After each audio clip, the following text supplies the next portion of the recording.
Happy New Year, guys. This is Lexi with Rock and Roll Tennis Camps, and today we're gonna talk about how to create a lot of power. So let's divide this topic into 4 different components. So component number 1, you need to create a lot of power is the range. So let's just talk about ground strokes in particular today. So to create a lot of power, your range needs to be coming from your shoulder. That's gonna be your biggest radius. So you basically can do it with the wrist. That's really little. Elbow, second little. Your biggest one is gonna be your shoulder. So to get a lot of power, you need to get it from the shoulder.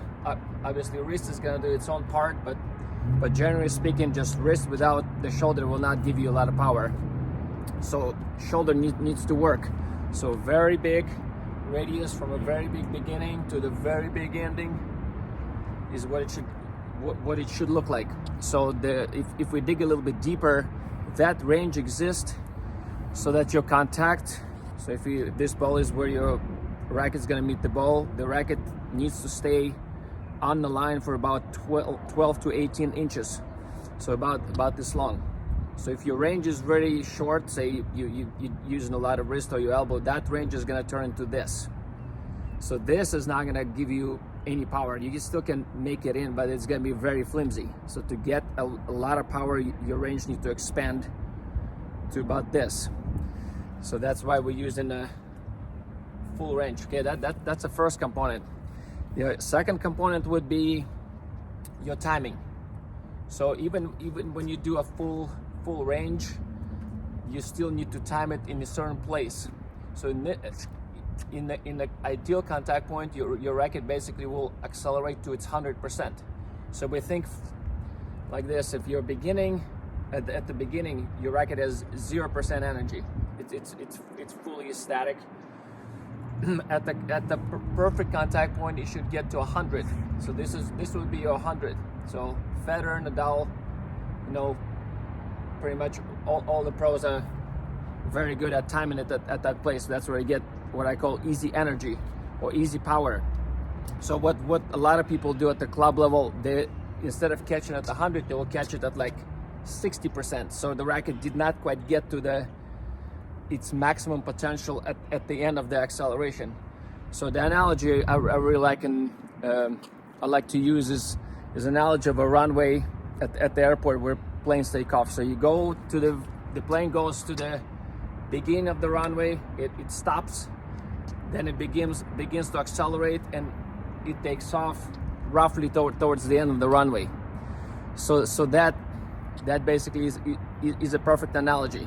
The airplane takes off when it gets to the energy it needs to lift off. So in our tennis world, this is where the airplane will take off.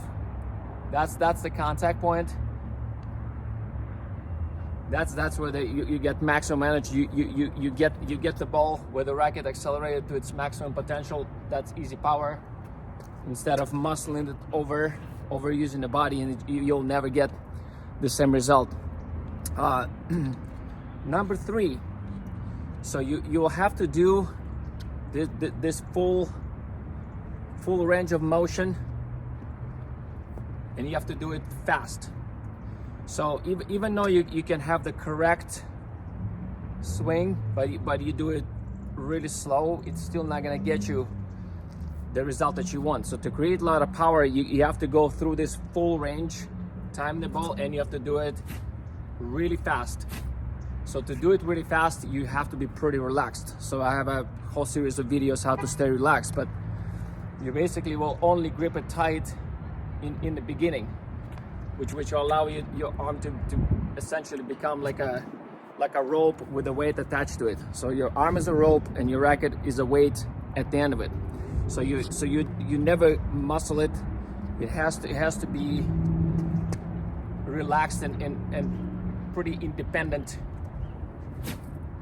So you're still using your shoulder, and this is, if you're relaxed, that again, that's where you're gonna get that leg part and all that good stuff that everybody likes to talk about. So you have to go through the big path. You have to time it in a certain place in that path where racket got to its maximum velocity, and you have to do it fast, so you can actually getting a lot of velocity to begin with, and that's what gets transferred into the ball.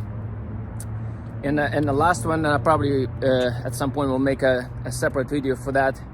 To get that velocity, what you need to do is what I call to have a good arm body isolation. So if you watch a lot of pros, you'll see exactly what I'm talking about.